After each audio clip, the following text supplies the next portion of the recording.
بدتمیز ہوتا ہے اس کا عروج بھی زیادہ ہوتا ہے. بدتمیزوں سے لوگ ڈرتے ہیں.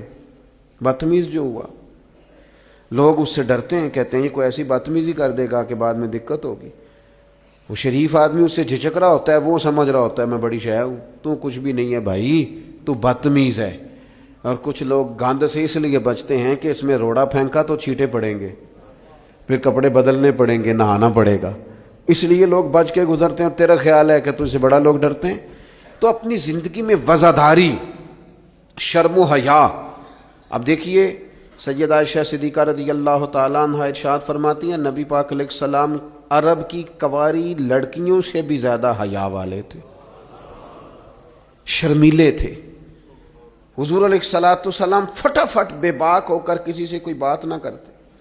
اب دیکھیں صحابہ غلام ہیں رسول پاک کے, اگر حضور کسی کا نام لے کے بھی اس کی تربیت کرنا چاہیں تو وہ آدمی خوش ہوگا, سعادت مندی ہوگی. لیکن حضور کو کسی شخص کے بارے میں بتایا جاتا نا فلاں نے یہ بات کی ہے, تو کبھی نامینیٹ کر کے اس بندے کے سامنے بات نہیں کرتے.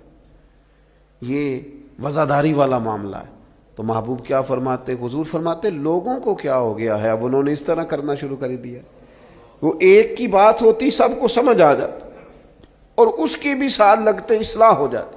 اپنی مزاج سے اپنی وزاداری کو ختم نہیں کریں, اپنے لہجے کو ختم نہ کریں. میں مذہبی اسٹیجوں پہ دیکھتا ہوں, مجھے بڑی تکلیف ہوتی.